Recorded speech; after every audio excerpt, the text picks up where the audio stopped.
భీష్ముడు మరణించిన తరువాతే మహారథులు అందరితోనూ యుద్ధం చేస్తానన్నాడు కర్ణుడు. ఆ మాటలు విని భీష్ముడు, ఈ సూతకుమార, ఈ యుద్ధంలో సముద్రం అంత పెద్ద భారం దుర్యోధనుని మీద ఉంది. ఇప్పుడు అది నా భుజాల మీద పడింది. దీనికోసం నేను చాలా సంవత్సరాల నుండి చింతిస్తూ ఉన్నాను.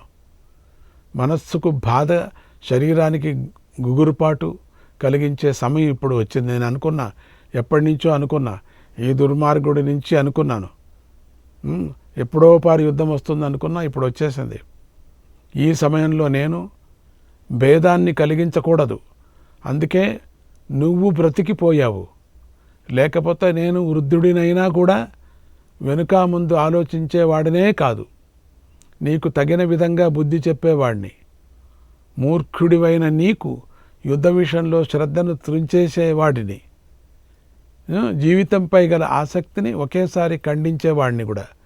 భేదం కలుగుతుందనే భయంతోనే నేను నిన్ను చంపటం లేదు. పో. జమదగ్ని కుమారుడైన పరశురాముడు నాపై పెద్ద పెద్ద అస్త్రాలను ప్రయోగించాడు. అవే నాకు బాధను కలిగించలేకపోయాయి. ఇక నీ మాటలు నన్నేం చేస్తాయిరా? నువ్వు నన్నేం చేస్తావు? ఏమీ చేయలేవు. నీచ వంశంలో పుట్టినవాడా? సత్పురుషులు ఎవరూ తమ బలాన్ని చెప్పుకోవటం మంచిది అని భావించరు. అయినా నీ నీచ వ్యవహారం చేత బాధను పొంది నా గొప్పదనాన్ని చెబుతున్నాను విను. కాశీరాజు జరిపించిన స్వయంవర సభకు భూమండలంలోని రాజులు అందరూ చేరుకున్నారు. అప్పుడు నేను ఒక్కడనే ఒక రథంపై ఉండి వారందరినీ ఓడించాను. కాశీరాజపుత్రికలను శీఘ్రంగా తీసుకొని వచ్చాను.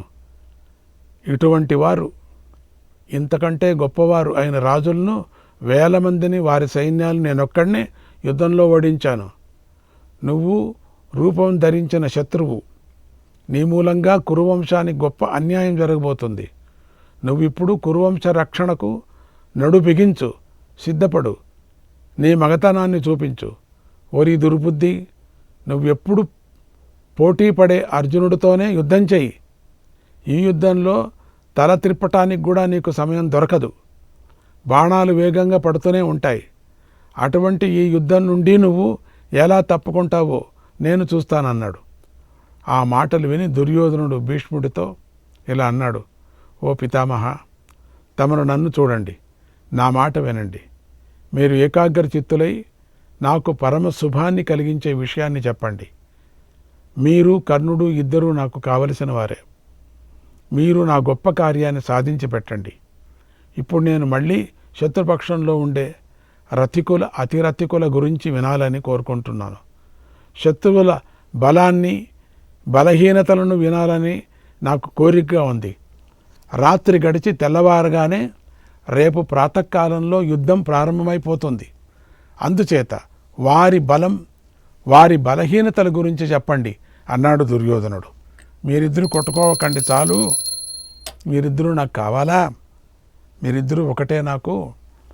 రేపొద్దున తెల్లవారుతున్న యుద్ధం వచ్చేస్తుంది. వాళ్ళ బలాబలాలు కొంచెం చెప్తే ఎటు మనం సరిగా నిలబెట్టుకోవాలా సైన్యాన్ని అని మనం చూసుకోవచ్చు కదా. అది ఉద్దేశం. శ్రీకృష్ణాయ పరమాత్మనే నమః. 169వ అధ్యాయం. భీష్ముడు దుర్యోధనుడికి ఇలా చెప్పాడు, ఓ రాజా, నీ పక్షంలోని అతిరథులు, మహారథుల గురించి చెప్పాను. ఇప్పుడు పాండవ పక్షంలో రథికులు మొదలైన వారి గురించి చెబుతున్నాను. పాండవ సైన్యం విషయంలో నీకు కుతూహలంగా ఉంటే విను. ఈ రాజులందరితో కూడా వారి రథికుల సంఖ్య గురించి చెబుతున్నాను విను. ధర్మరాజు శ్రేష్ఠుడైన రథికుడు. ఆయన యుద్ధభూమిలో అగ్నితో సమానంగా అన్ని దిక్కులలోనూ సంచరిస్తాడు. ఇందులో సందేహం లేదు. ఓ రాజా, భీముడు 8 మంది రథికులతో సమానుడు. గదతోనూ బాణాలతోనూ చేసేటువంటి యుద్ధంలో భీముడితో సమానమైన వాడు ఇంకొకడు లేడు. అటు గదతో, అటు బాణాలతో. ఏమంటారు, గదను పైకి ఎగరేసి బాణాలు, 1000 బాణాలు అటు ఇటు కొట్టి మళ్ళీ గదను పట్టుకుంటాడు. అంత నేర్పరి. అతడు 10,000 ఏనుగుల బలం గలవాడు. అభిమానవంతుడు, గొప్ప తేజస్సు కలవాడు. ఇక మాద్రీ కుమారుడైనటువంటి నకుల సహదేవులు అశ్వినీ దేవతలతో సమానమైన రూపం, తేజస్సు కలిగి ఉన్నారు. వారు శ్రేష్ఠులైన రతికులు. ఈ నలుగురు సోదరులు తమకు కలిగిన గొప్ప కష్టాన్ని తలుచుకుంటూ మీ సైన్యంలో రుద్రుడితో సమానంగా సంచరిస్తారు. ఇందులో సందేహం లేదు. మహాత్ములైన పాండవులందరూ సాలవృక్షం స్తంభంలాగా ఎత్తుగా ఉంటారు. ఇతర పురుషుల కంటే వారు ఒక జానడు ఎక్కువగా ఉంటారు. ఆ పాండవులందరూ సింహం వంటి శరీరము, బలము కలిగి ఉంటారు. వారందరూ బ్రహ్మచర్య వ్రతాన్ని పాటించారు. సింహంతో సమాన పరాక్రమం కలిగిన పాండవులు తపస్సును, వినయాన్ని కలిగి ఉంటారు. వారు అమిత బలవంతులై ఉన్నారు. ఓ దుర్యోధన, వేగంలోనూ, కొట్టడంలోనూ, అంటే యుద్ధంలోనూ అమానుషమైన శక్తి కలిగి ఉన్నారు తెలుసా. వారందరూ దిగ్విజయ సమయంలో చాలామంది రాజులను జయించారు. వారి ఆయుధాలు, గదలు, బాణాల దెబ్బలకు ఎవరూ తట్టుకోలేరు. వారి ధనస్సులను ఇతరులు ఎక్కుపెట్టలేరు.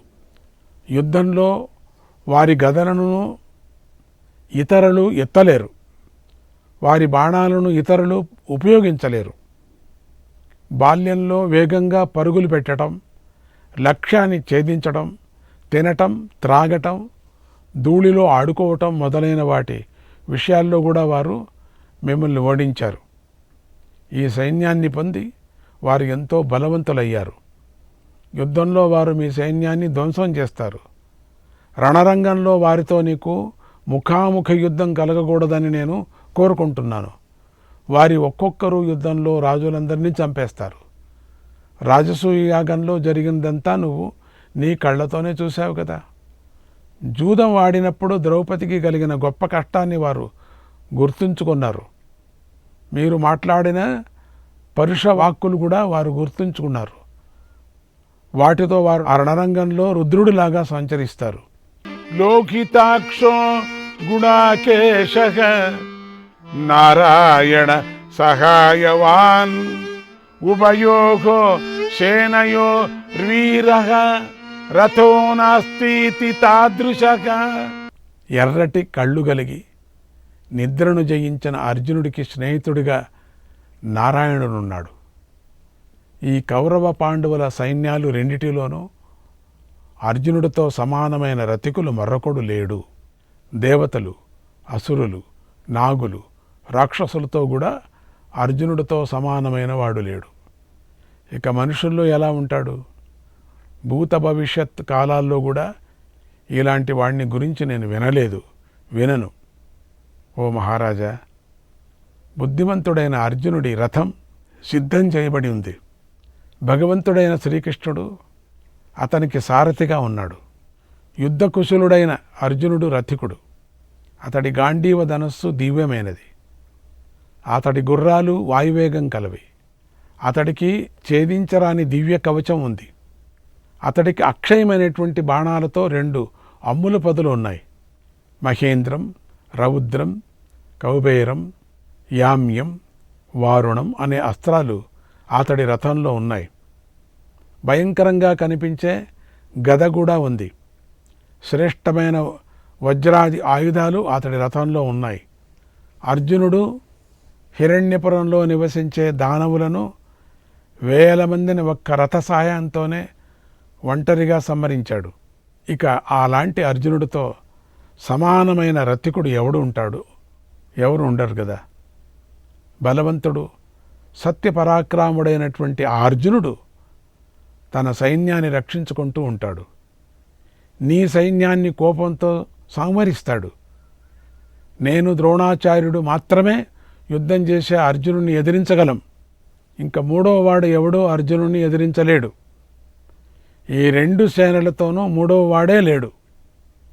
గ్రీష్మ ఋతువు చివరిలో ప్రచండ వాయువుతో మహామేఘం ప్రేరేపించబడినట్లుగా శ్రీకృష్ణుడితో అర్జునుడు యుద్ధానికి ప్రేరేపించబడ్డాడు.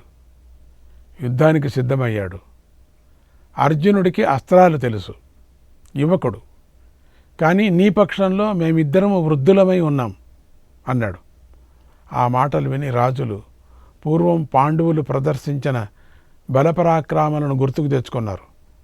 ఆ సమయంలో రాజులందరూ చక్కగా బంగారు భుజకీర్తులతో అలంకరించబడి ఉన్నారు. మంచి చందనం పూసుకొని ఉన్నారు. అంతే, సిద్ధంగా ఉన్నారు. అంతే, నాటకానికి సిద్ధంగా ఉన్నట్టు. పాండవుల యొక్క బలాపరాక్రమాలు తలుచుకోవటంతోనే వారి భుజాలకు మనస్సులు కూడా బలహీనమైపోయాయి. వాళ్ళంతా అట్లా అనుకుంటూ ఉండంగానే వాళ్ళకంతా ఆ భుజాలన్నీ కింద దిగజారిపోయాయి.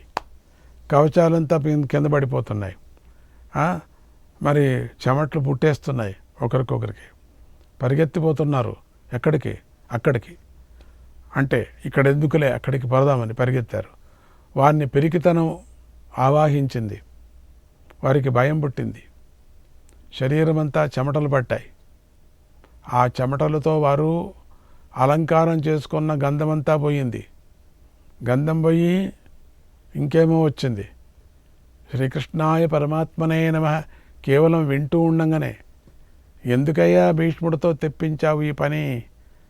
వాళ్ళదంతా అస్సలు వినకపోయింటే బాగుండు. వీళ్ళు అలంకారం చేసుకొని ముచ్చటగా తయారైన వాళ్ళు అన్యాయంగా పరిగెత్తారు ఎక్కడికో. 170వ అధ్యాయం. భీష్ముడు దుర్యోధనుడికి ఇలా చెప్పాడు. ఓ దుర్యోధన, ద్రౌపది కుమారులు 5 మహారథికులు. విరాటపుత్రుడైన ఉత్తరుడు కూడా గొప్ప రథికుడు.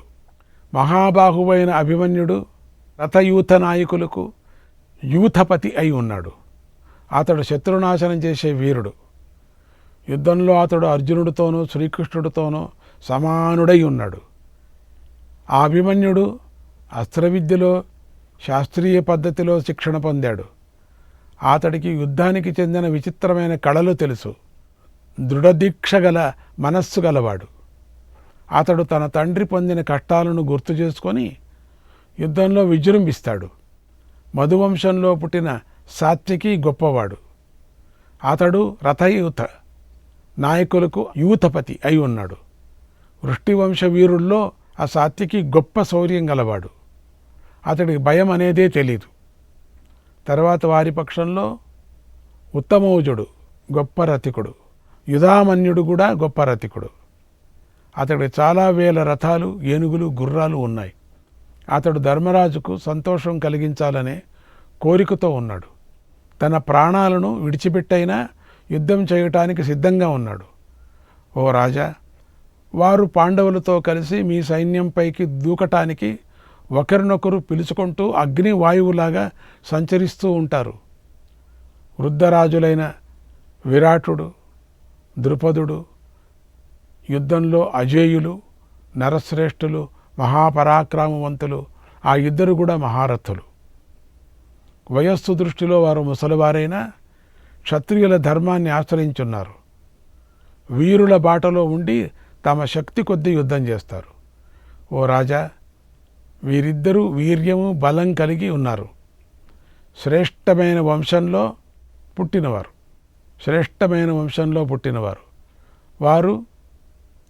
వీరు పురుషులతో సమానమైన సదాచారం గలవారు. విలువిద్యలో చాలా గొప్పవారు. వారికి పాండవులతో బంధుత్వం కూడా ఉంది. ఆ కారణంగా వారు స్నేహబంధంతో బంధించబడి ఉన్నారు. ఏదో ఒక కారణం వల్ల మానవులు శూరులుగానో పిరికివారిగానో అవుతూ ఉంటారు కదా. ఈ విరాట ద్రుపదులు మాత్రం వీరుల మార్గాన్ని ఆశ్రయించారు. వీరు ప్రాణాలను లెక్క చేయరు. తమ శక్తి కొద్ది యుద్ధం చేస్తారు. వీరిద్దరూ యుద్ధంలో మహాభయంకరులు. తమ బంధువులను రక్షించటం కోసం ఒక్కొక్క అక్షోహిణితో వీరోచితంగా పోరాడుతున్నారు. వీరోచితం, అటువంటి వీరత్వం వీళ్ళకున్నది. ప్రాణాలు లెక్క చేయరు వీళ్ళు.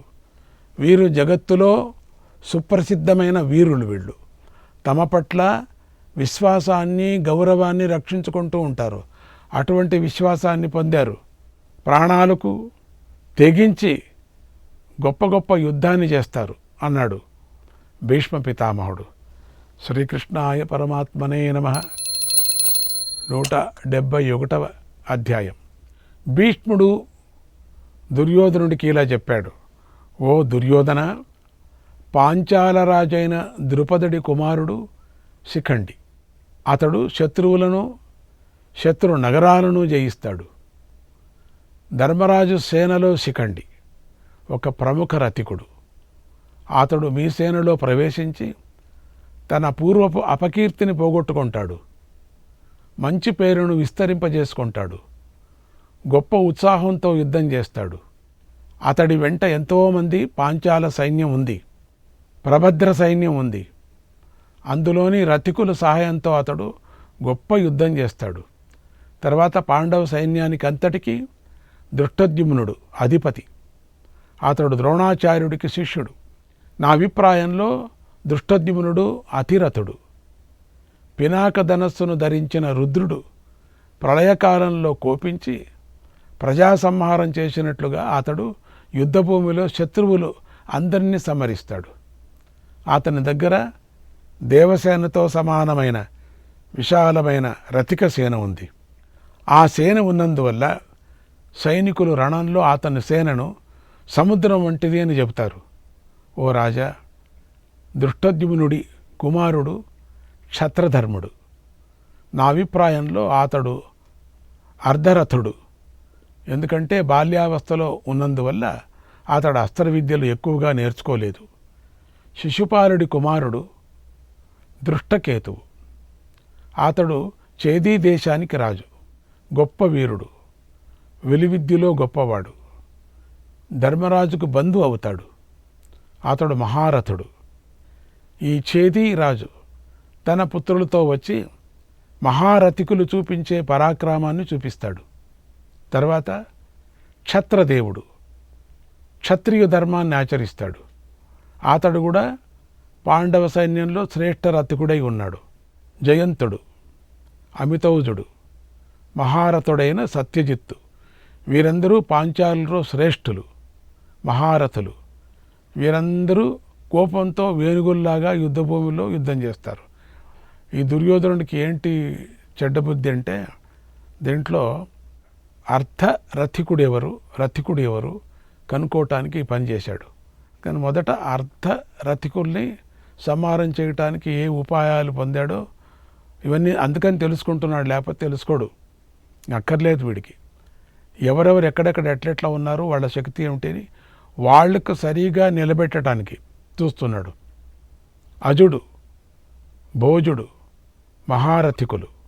వారు పాండవుల కోసం గొప్ప పరాక్రమం చూపిస్తారు. వారు బలవంతులు, శూరులు, వీరులు.